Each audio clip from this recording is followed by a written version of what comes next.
એક માઇક્રોગ્રામ ઇલેક્ટ્રોનનો વિદ્યુત ભાર થાય એટલે ઇલેક્ટ્રોનનું દળ તમને આપ્યું છે 9.1 ઇન્ટુ 10⁻⁻31.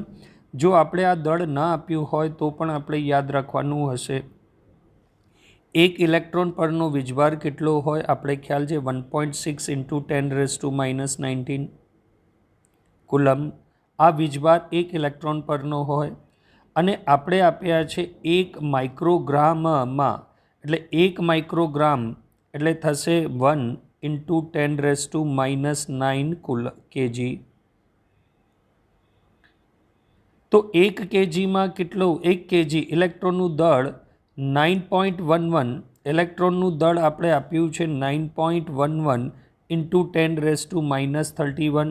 તો ટોટલ વીજભાર Q is equals two NE થાય. તો એનની જગ્યાએ કેટલું આવી જશે એનની જગ્યાએ આવી જશે 10⁻⁹ એને 1 કિલો ઇલેક્ટ્રોનનો વીજભાર જે હોય એક ઇલેક્ટ્રોનનો વીજભાર તેનાથી ભાગ આપી દેવો પડશે 9.11 ઇન્ટુ 10⁻31 આટલા ઇલેક્ટ્રોનની સંખ્યા થશે ગુણ્યા એક ઇલેક્ટ્રોનનો વીજભાર 1.6 ઇન્ટુ 10⁻⁻19. તો આ પ્રમાણે તમારી પાસે આફ્ટર ઓલ કેલ્ક્યુલેશન દરેક કેલ્ક્યુલેશન કર્યા બાદ આનો જવાબ આવશે Q is equals two 176 coulomb. એટલે 1 માઇક્રોગ્રામ ઇલેક્ટ્રોન પરનો કુલ વીજભાર 176 કુલમ થશે, જેને તમે ઓપ્શન બી અનુસાર શું લખી શકશો 176 ઇન્ટુ 10⁻0 કુલમ. એટલે આન્સરમાં થોડુંક મેન્યુપ્યુલેશન લાવ્યું છે, અતિ સિમ્પલ ક્વેશ્ચન્સ જેના પરથી Q ઇઝ ઇક્વલ્સ ટુ એનીથી આપણે જવાબ શોધી શકાય છે. અપક્વાર્ક્સ અને ડાઉન ક્વાર્ક્સ પરનો વિદ્યુતભાર અનુક્રમે થાય. આ તો એક સબ્જેક્ટિવ પ્રશ્ન છે કે અપક્વાર્ક અને ડાઉન ક્વાર્ક કેને કહેવાય.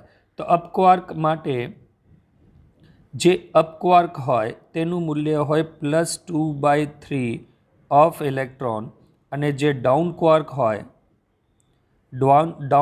હોય તેની વેલ્યુ હોય -1/3 ઓફ ઇલેક્ટ્રોન. તો આપણે સૌથી પહેલાં અપક્વાર્ક તમને થશે 2.2/3 ઇલેક્ટ્રોન અને ડાઉન ક્વાર્ક્સ થઈ જશે -1.3 ઇલેક્ટ્રોન ચાર્જ ઓફ ઇલેક્ટ્રોન. એટલે આ પ્રશ્નનો સાચો જવાબ આપણી પાસે થઈ જશે અપક્વાર્ક +2/3 અને ડાઉન ક્વાર્ક -1/3 20 × 10⁻4 ન્યૂટન કુલમના વિદ્યુત ક્ષેત્રમાં એક અલ્ફા કણને મૂકતા તેના પર લાગતું બળ શોધો. અતિ સામાન્ય પ્રશ્ન કે આપણી પાસે આવી રીતે એક સમાન વિદ્યુત ક્ષેત્ર છે. એ વિદ્યુત ક્ષેત્રનું મૂલ્ય છે 20 × 10⁻4 ન્યૂટન પર કુલમ. આપણી પાસે આટલા બે વીજભારો છે વિદ્યુત ક્ષેત્ર છે. એનામાં તમે વીજભાર સ્વરૂપે અલ્ફા કણ મૂક્યો છે. આનામાં અલ્ફા કણ એટલે આ સૂત્ર ટોપિક એ થશે કે ધન વીજભાર પર વિદ્યુત ક્ષેત્રમાં લાગતું બળ ધન વીજભાર અથવા કોઈ પણ વીજભારને વિદ્યુત ક્ષેત્રમાં મૂકવામાં આવે તો તેના પર લાગતું બળ F is equals two QE થાય છે. તો અલ્ફા કણ F is equals two QE. તો અલ્ફા કણનો વીજભાર હોય 2 પ્રોટોન જેટલો એટલે 2 × E અલ્ફા કણનો વીજભાર થશે. તો વિદ્યુત ક્ષેત્રમાં અલ્ફા કણ પર લાગતું બળ F is equals two QE પ્રમાણે 2 થશે. એટલે એનું મૂલ્ય F2E એટલે ઇલેક્ટ્રોનનો વીજભાર 1 ઇલેક્ટ્રોન અથવા પ્રોટોન 1.6 × 10⁻⁻19 અને વિદ્યુત ક્ષેત્ર તો આપને આપ્યું છે 20 × 10⁻4. આફ્ટર કેલ્ક્યુલેશન આનો જવાબ આવશે 6.4 × 10⁻14 -14. 1.6 × 10⁻14. સામાન્ય રૂપે પ્રશ્ન કે સમાન વિદ્યુત ક્ષેત્રમાં સમાન વિદ્યુત ક્ષેત્ર ઈમાં ક્યુ વીજભાર મૂકવામાં આવે તો તેના પર લાગતું બળ એફ ઇઝ ઇક્વલ્સ ટુ ક્યુ ઈ થશે, જ્યાં ક્યુ એટલે અલ્ફા કણનો વીજભાર 2 પ્રોટોન જેટલો હોય તો ટ્વાઇઝ ઈ. બસ આટલું ધ્યાન રાખી મેથ્સ લગાવશો તો આપણે પાસે જવાબ આવશે 6.4 ઇન્ટુ 10⁻⁻14, જે અહીંયા જવાબ તમારો સી થાય છે. અતિ સામાન્ય પ્રશ્ન, પરમિટિવિટી એપ્સિલોન 0નો એસઆઈ એકમ કેટલો થાય? એટલે પરમિટિવિટી એપ્સિલોન 0નો એસઆઈ એકમ તો એફનું સૂત્ર આપણી પાસે શું છે? F is equals to 1/4 pi epsilon 0 Q1 Q2 by R². 11મા ધોરણમાં કરેલો પ્રશ્ન હશે તો epsilon 0 is equals to Q1 Q2 upon 4 pi FR². ક્યુનો એકમ થશે કુલમ, આનો એકમ થશે કુલમ, આનો એકમ થશે ન્યૂટન, આનો એકમ થશે મીટર સ્ક્વેર. તો એપ્સિલોન 0નો એકમ થશે coulomb square upon newton metre square. બહુ સામાન્ય પ્રશ્ન જે તમે 11મા ધોરણમાં કરેલો હશે. આ પ્રમાણે જવાબ થશે એ coulomb square newton inverse metre inverse square. શૂન્ય અવકાશની પરમિટિવિટી એપ્સિલોન 0 જેનું મૂલ્ય 8.5 into 10⁻⁻12 coulomb square newton inverse metre inverse square છે. પાણીનું ડાયઇલેક્ટ્રિક અચળાંક 81 છે, તો પાણીની પરમિટિવિટી કેટલી થાય? તો આપણે ખ્યાલ હશે કે epsilon upon epsilon 0 is equals to કે થાય. તો epsilon is equals two epsilon 0 into કે. એપ્સિલોન 0ની વેલ્યુ તમને આપી છે, કેટલી આપી છે? 8.85 ઇન્ટુ 10⁻⁻12 અને ડાયઇલેક્ટ્રિક અચળાંક આપ્યું છે આપણે 81. સામાન્ય રૂપે કેલ્ક્યુલેટર ચલાવશો આપ તો આપ પાસે જવાબ આવશે 8.86 ઇન્ટુ 10⁻⁻12. પ્રશ્ન અતિ સામાન્ય છે, પણ જ્યારે પરીક્ષામાં આવે છે તો શૂન્ય અવકાશની પરમિટિવિટી, ડાયઇલેક્ટ્રિક અચળાંક અને પાણીની પરમિટિવિટી એટલે થોડુંક ક્વેશ્ચન લેન્ધી અને કન્ફ્યુઝનવાળો થાય, પણ બહુ સામાન્ય રૂપે ઇઝી પ્રશ્ન છે. Epsilon by epsilon 0 is equals to કે પરથી પ્રશ્ન આરામથી સોલ્વ થઈ શકે છે.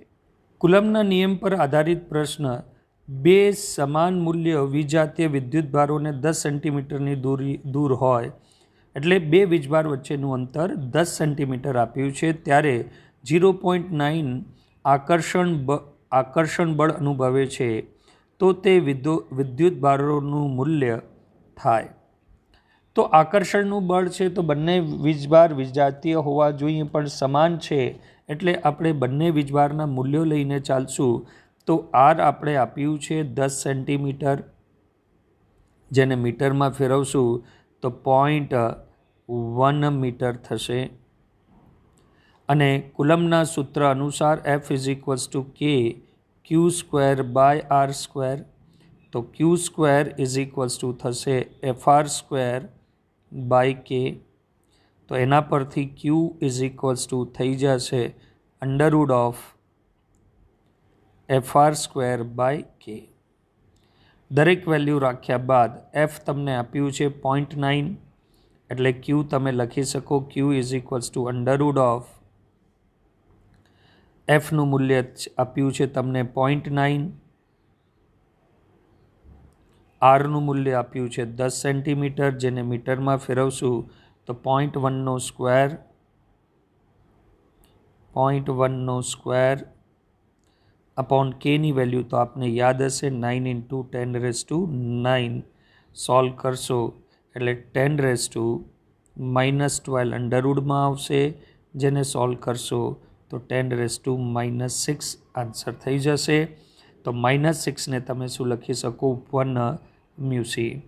તો વીજભાર તમારો દરેક વીજભારનું મૂલ્ય 10⁻⁻6 થશે, એટલે જવાબ તમારો થશે સી 1μc. 10⁻⁻6 સામાન્ય પ્રશ્ન, કુલમના નિયમ પર આધારિત પ્રશ્ન છે.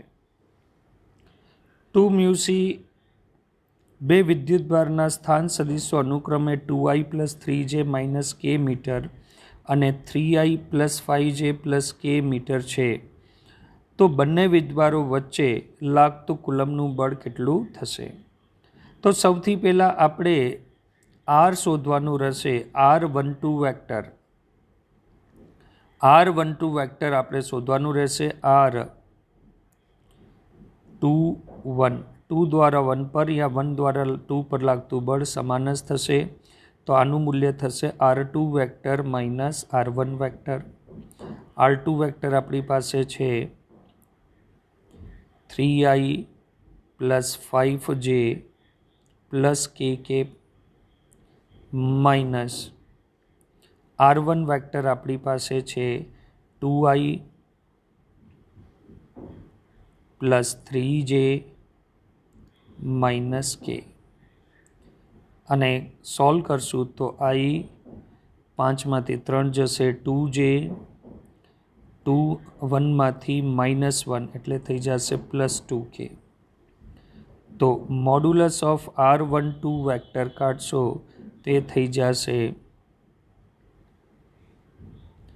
√1² + 2² + 2² એટલે 4 4 8 ને 1 9 9 એટલે 3.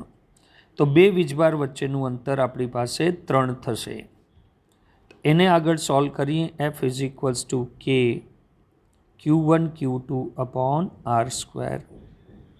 તો આપને સારી રીતે ખ્યાલ છે F બરાબર K એટલે 9 × 10⁹ ઇન્ટુ Q1 કેટલું છે 2 × 10⁻⁻6. બીજો વીજભાર પણ એટલો જ છે 2 × 10⁻⁻6 અપોન હમણાં બંને વીજભાર વચ્ચેનું અંતર આપણે R કેટલું કાઢ્યું હતું 3 કાઢ્યું હતું. તો 3 નો સ્ક્વેર 9. ડાયરેક્ટ કેલ્ક્યુલેટ થશે. 9 થી 9 કેન્સલ. 4 × 10⁻12 માંથી 9 જશે એટલે 10⁻³ ન્યૂટન. અતિ સામાન્ય પ્રશ્ન. ખાલી વેક્ટર નોટેશન વિશે ખાસ ધ્યાન રાખવાનું. R2 - R1 કર્યું એની જગ્યાએ R1 - R2 પણ કર્યું હોત તો પણ જવાબમાં કોઈ ફરક ન પડત. બંને બળોના મૂલ્યો સમાન હોય પણ પરસ્પર વિરુદ્ધ દિશામાં હોય છે.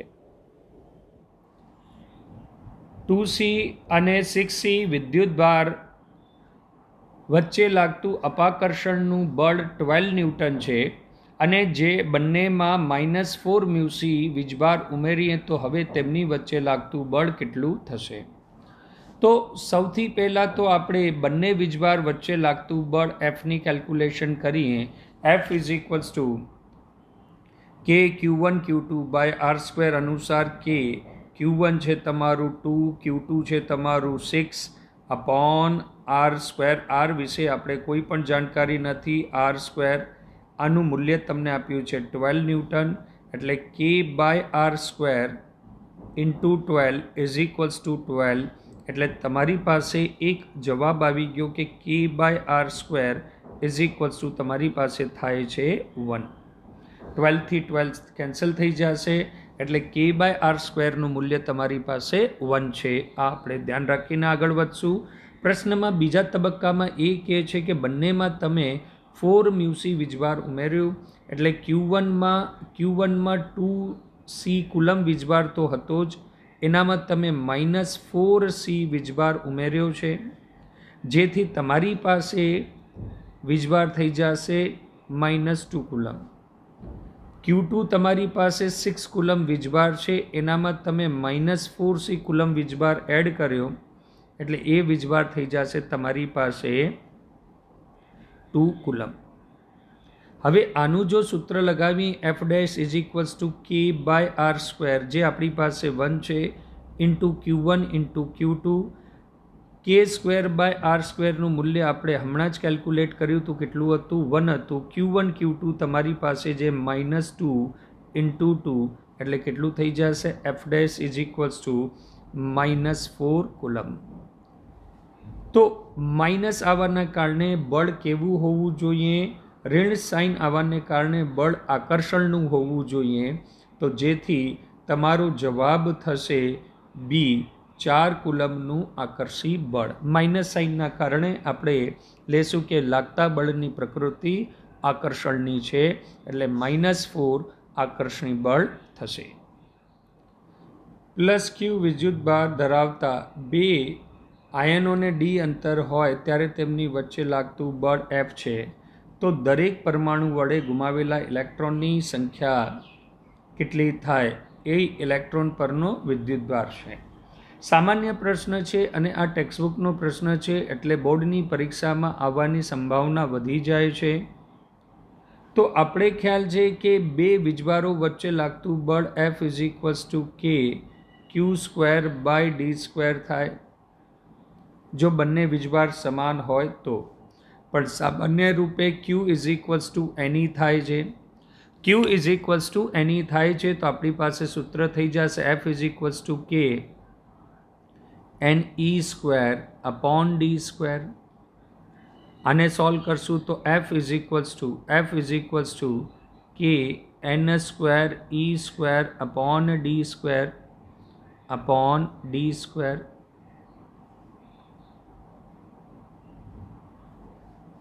સામાન્ય રૂપે જ્યારે આ પ્રશ્નને હજી આપણે એક સોલ્યુશન આગળ વધારીએ તો આપણી પાસે n ને કરતા બનાવીએ તો n² = F d²/ke². તેના પરથી લખી શકાય n = √f d²/ke².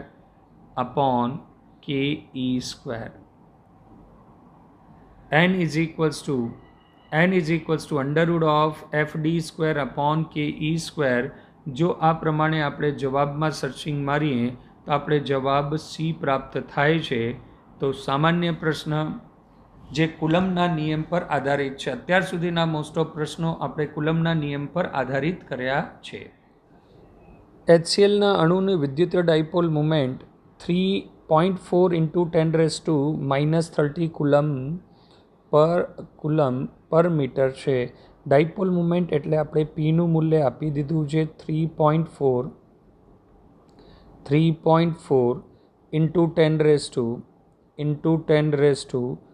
10 કુલમ્બ પર મીટર આપણે આપેલ છે. આ અણુઓ બંને પરમાણુ સમાન મૂલ્યના વિજાતીય વિદ્યુતભારો છે. એટલે બંને પરનો વીજભાર સમાન છે, એટલે એક ડાયપોલની રચના થાય છે.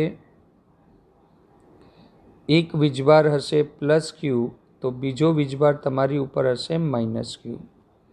બંને વીજભાર સમાન પરંતુ વિજાતીય છે એમ કલ્પીએ તો આ વિદ્યુતભારોનું મૂલ્ય કેટલું હશે જો બે પરમાણુ વચ્ચેનું અંતર 1 એંગસ્ટ્રોમ હશે. એટલે આ જે અંતર છે એ 1 એંગસ્ટ્રોમ આપેલું છે. ડાયપોલ મોમેન્ટનું સૂત્ર તમને ખ્યાલ હશે P = Q × 2a. મિત્રો અહીંયા ખાસ ધ્યાન રાખવાવાળી વાત છે કે 2a આપણે લખીએ છીએ પણ વેરિયેબલનું નામ જ 2a છે. તો Q = Qનું સૂત્ર શું થઈ જશે P/2a. 2a માં 2a નો ગુણાંક કોઈ દાડો નથી થતો. 2a ઇટસેલ્ફ નેમ જો વેલ્યુ રાખી દો આપ તો આપ પાસે જવાબ આવી જશે.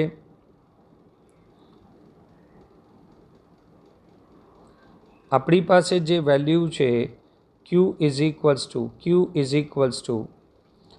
Pની વેલ્યુ આપણે આપી છે ડાયપોલ મોમેન્ટની 3.4 × 10 - 30 અને 2aની વેલ્યુ આપી છે 1 એંગસ્ટ્રોમ યાને 10 - 10. સોલ્વ કરશો એટલે જવાબ આવી જશે 3.4 × 10 - 20 કુલમ્બ. તે પ્રમાણે જો જોવામાં આવે તો આનો જવાબ B થાય છે 3.4 × 10 - 20 કુલમ્બ. સિગ્મા જેટલી વિદ્યુતભારની પૃષ્ઠ ઘનતાવાળા અનંત સમતલની ઉપર સિગ્મા/2 એપ્સિલોન જેટલું વિદ્યુત ક્ષેત્ર ઉપર તરફ છે તો તેની નીચે વિદ્યુત ક્ષેત્ર કેટલું? વિદ્યુત ક્ષેત્રનું મૂલ્ય અને દિશા કઈ થશે? તો સમય જ્ઞાન પર આધારિત પ્રશ્ન કે માની લઈએ કે આના ઉપર પ્લસ વીજભાર હોય તો પ્લસ વીજભારથી વિદ્યુત ક્ષેત્ર ઉપર તરફ હોય અને અનંત લંબાઈના શીટના કારણે ઉદ્ભવતું વિદ્યુત ક્ષેત્ર સિગ્મા/2 એપ્સિલોન 0 થાય. તો તે જ લોજિક પરથી નીચેની બાજુ વિદ્યુત ક્ષેત્ર નીચે તરફ હશે અને એનું મૂલ્ય પણ એટલું જ હશે σ/2ε0. તો નીચેની બાજુ વિદ્યુત ક્ષેત્ર કેટલું હશે σ/2ε0 અને એની દિશા ક્યાં હશે નીચેની તરફ. એટલે આ પ્રશ્નનો જવાબ આપણા માટે એ થાય છે. આ પ્રશ્ન ફ્લક્સ પર આધારિત છે. આર ત્રિજ્યા અને એલ લંબાઈના નળાકાર સમાન વિદ્યુત ક્ષેત્ર ઈમાં નળાકારની અક્ષને વિદ્યુત ક્ષેત્ર સમાંતર રહે તેમ મૂકેલ છે. તો નળાકારની સપાટી પરનો વિદ્યુતીય ફ્લક્સ કેટલો થશે તેના વિશે પ્રશ્ન છે. સબ્જેક્ટિવ પ્રશ્ન. આપણી પાસે એક નળાકાર ત્રિજ્યા આર લંબાઈ એલ, આ નળાકારની ભૌમિતિક અક્ષ. નળાકારની ભૌમિતિક અક્ષ પર વિદ્યુતીય ફ્લક્સનું મૂલ્ય અક્ષને સમાંતર રહે તે પ્રમાણે છે. વિદ્યુતીય ક્ષેત્ર અક્ષને સમાંતર રહે એટલે વિદ્યુતીય ક્ષેત્રનું મૂલ્ય તમને આ પ્રમાણે આપેલું છે.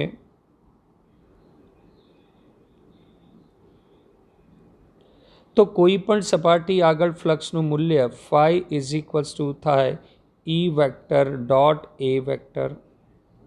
એટલે phi થશે EA cos theta. Theta E અને A વચ્ચેનો ખૂણો છે. તો અહીંયા સ્પષ્ટ રૂપે જોઈ શકાય કે ઈની દિશા ઉપર તરફ હશે. ઈની દિશા ઉપર તરફ છે અને ક્ષેત્રફળ સદિશ ક્ષેત્રફળને લંબ હોય તો બંનેની વચ્ચેનો ખૂણો થીટા બરાબર કેટલો થશે 90. ફરીથી વિદ્યુત ક્ષેત્ર ઉપરની દિશામાં છે અને ક્ષેત્રફળ સદિશ વિદ્યુત ક્ષેત્રને લંબ રૂપે થાય છે એટલે થીટા બરાબર 90. તો phi EA cos 90 શૂન્ય થાય એટલે phi બરાબર 0 થશે. તો આ પ્રશ્નનો જવાબ એ થાય છે કે આ પરિસ્થિતિમાં વિદ્યુતીય ફ્લક્સ શૂન્ય થશે.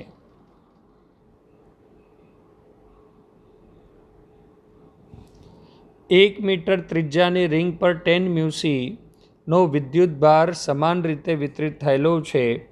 તો વિદ્યુતભારની રેખીય ઘનતા શોધો. રેખીય ઘનતા વિદ્યુતભારની રેખીય ઘનતા મતલબ કે આપણી પાસે એક રિંગ છે. રિંગ પરનો વીજભાર તમે પાથરેલો છે. તો રિંગને ખોલી દેવામાં આવે તો એક તાર બની જાય. તો તાર પ્રમાણે રેખીય વીજભારની ઘનતા લેમડા Q/L થાય. પણ રિંગની પૃષ્ઠ ઘનતા રિંગની લંબાઈ એટલે રિંગની પરિધ આપણી પાસે કેટલી થાય? જો રિંગની ત્રિજ્યા r હોય તો રિંગની પરિધ આપણી પાસે થાય 2πr. તો લેમડા Q/2πr થાય છે. લેમડા Q/2πr થાય છે. તો લેમડા ક્યુનું મૂલ્ય તમને આપ્યું છે 10 મ્યુસી. તો 10 × 10⁻⁶. બાકીની વેલ્યુ તો ખ્યાલ છે. 2 × 3.14 r. r રિંગની ત્રિજ્યા કેટલી આપી છે? આપને 1 મીટર આપી છે. કેલ્ક્યુલેશન કરશું તો આનો જવાબ લગભગ આવી જશે 5.9 × 10⁻⁶ કુલમ્બ પર મીટર.